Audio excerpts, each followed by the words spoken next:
Okay, and we are on. You're gonna have to bear with me a little bit because there's a guy with a leaf blower or something outside, and I can't make him stop. I suppose I could manifest him away, but I think he has to go. He has to blow the dust around. So, for some reason. Anyway, I wanted to do a video today because there is actually a question from a viewer, from one of you. And the question is very quick and simple, and it's asking to, let's see here, Tarkan, can you explain a little bit about emotions and what role emotions play in manifesting? What is the emotional guidance system?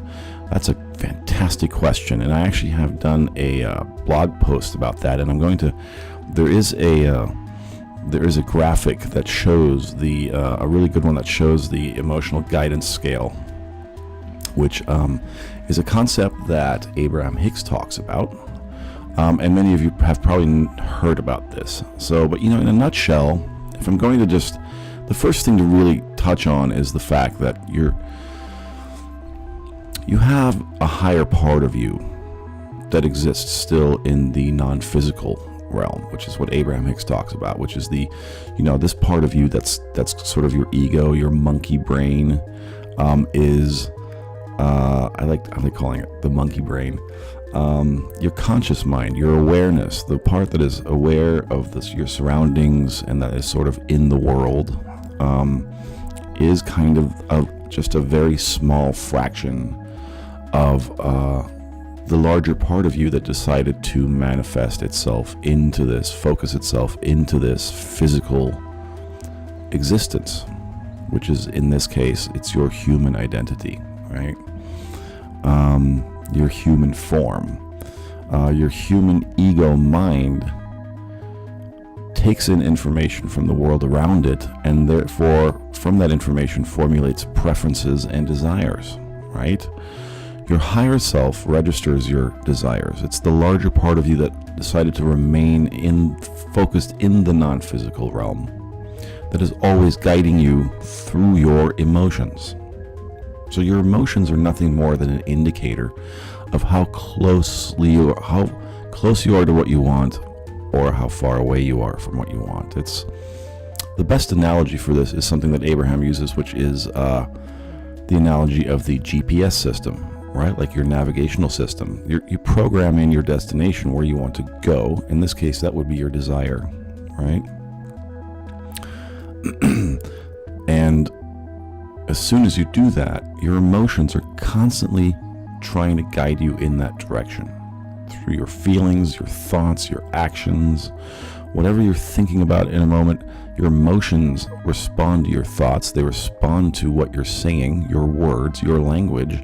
And from that moment on, they're letting you know how closely you are to it. Are you on your path towards your destination, towards your desire, what you want, or are you moving away from it?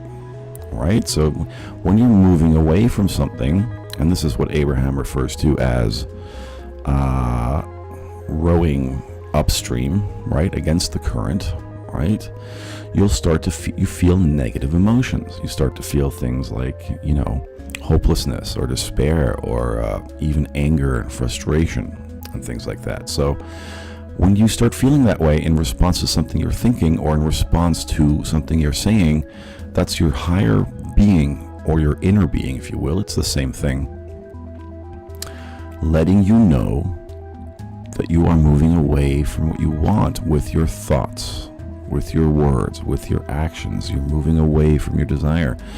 If you feel good about what you're saying, what you're feeling, what you're thinking, your emotions will let you feel, you'll feel better. You have better emotions, right? And that's your indication that you are on your way towards what you want. So when you're feeling joy, optimism, even contentment, these are very important indications letting you know you're on your way towards what you want. So at any given moment, your emotions are letting you know where you're at with what you want, with what you want to manifest.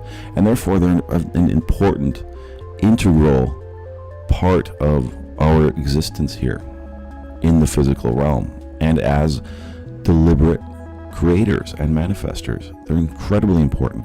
And so many people, I think one of the biggest problems in our culture is that we have formulated methods and means to suppress our emotions and our feelings. You know, we're told even from the time we're little kids not to express certain emotions, they're negative, or we're given medication to suppress emotions, right? Well, your emotions, it's kind of like jamming up your navigational system, right?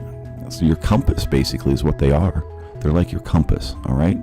So one of the very important things in terms of that is to learn how to read your emotions throughout the day at any given moment in time, and throughout your day. Because like I said, we've been conditioned our whole lives to not to pay attention to our emotions. We've been conditioned to suppress our emotions, that emotions, especially if they're negative or they seem negative, are a bad thing, right? Something to be dealt with. We have to speak our way through them. We have to take medication so we don't feel these things. We take antidepressants and whatnot. And okay, I'm not going to dump on antidepressants or any of that kind of thing. I'm not going to deny that those things have helped certain people, but that's not the discussion I'm trying to have right now. The discussion I'm trying to have right now is about the fact that we are all kind of lost out there without a compass. Or we have a compass. We each have our compass. We've just forgotten how to read the thing. And I think that's where a lot of us get lost in terms of where we're headed with our manifestations, especially once we sort of rediscover our personal manifesting powers. Maybe it happens later in life after we've already been conditioned and we've lived so many years in one kind of mindset regarding emotions and feelings. It's hard for us to break free of that, right? So you have to take baby steps, with it, and you have to start to understand and become aware of the fact that your emotions are your guidance system. They're like a compass, and learning to read them again, learning to read that compass again can be a little challenging at first, and it can seem tedious even, right? There's a big truck going by right now. Ooh, that shook the desk. Good God. That made me lose my train of thought. You want to become slowly aware of your emotions every day. So one of the things to do, and this is I'm going to post this thing. Actually, I'm going to post a link to the blog entry, and admittedly I haven't been keeping up with the blog that much, but there is an article I wrote about this several months back, and there is a graphic there. I'll flash it here for a moment on the screen too, so you can take a quick look at it, but it'll show you the downward spiral on one end of emotions leading you down, right? Down to one negative emotion, to a more negative emotion, to a more negative emotion. And on the other side of it, on the left side, you'll see the upward spiral emotions, the more positive emotions. And right in the middle is where you have boredom/contentment. That's when you're almost sort of at zero, right? Zero state, kind of. But see, here's the thing, and a lot of people who start with this, they become very worried that they're going to have bad thoughts and negative feelings and negative emotions. Don't get so hung up on that, and don't overthink that stuff. That is not an indication that something bad is going to happen to you or you're about to manifest something negative and unwanted. It's letting you know. One of the reasons we have a time delay with our manifestations is so that we don't manifest an elephant the moment we think about one, right? I have unicorns leaping out of my ceiling. I mean, that would be kind of spectacular, but it would be annoying too, because they leave a mess. I know. I've known some unicorns. The point is not to get so hung up on the individual emotion. The point is to learn to navigate through the emotional scale and to view your emotions as a guidance system and to learn to read them. So what you want to do, for instance, you'll see on the scale that you'll see on the graphic that the emotion of anger is better than the emotion of hopelessness or despair. So if you can go from despair and hopelessness to anger, then you're actually moving up the emotional scale, right? But again, then you don't want to dwell on anger. You want to go up to the next thing, which might be I'd have to look at it right now, but actually I think up from anger is doubt, for instance, right? Or worry, if you're in a worried state. that's actually better than anger. And doubt is better than worry, right? So if you're going that way, if you're going in that direction, you're moving up the scale. So if you're feeling anger, try to reach for a thought that will let you feel worry or doubt, all right? If you're feeling doubt, try to reach for a thought that lets you feel frustration or boredom, right? Which will be better. It's going up the scale.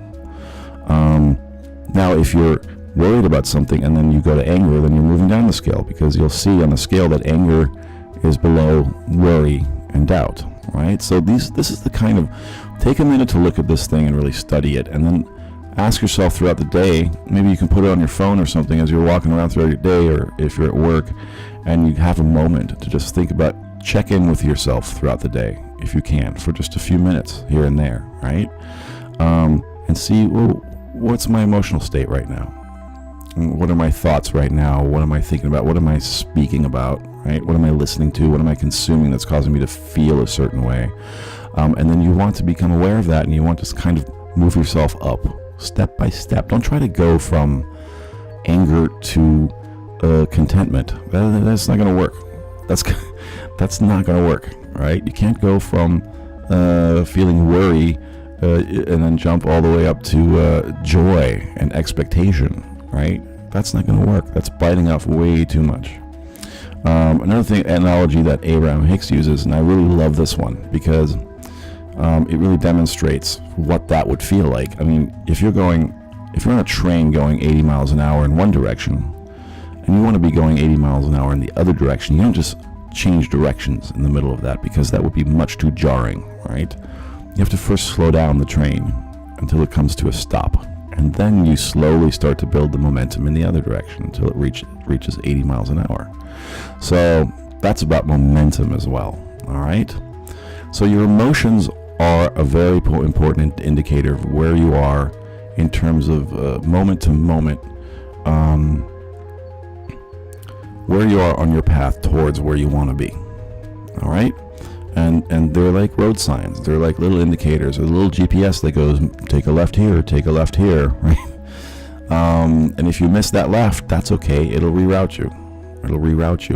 And the more you do this, the better you become at it. So I really urge you to take a closer look at this. I hope I've answered the question well, without rambling too much.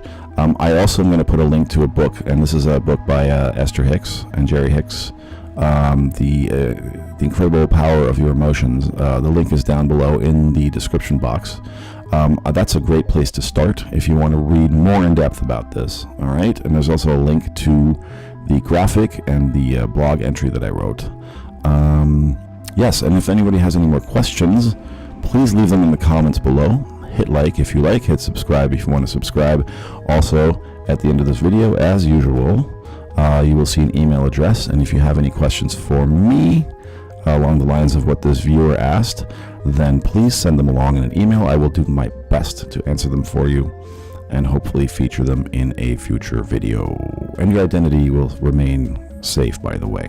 All right? Okay, I hope this has been of value to you. Until next time, I'm Tarkan, and I wish you well. Bye.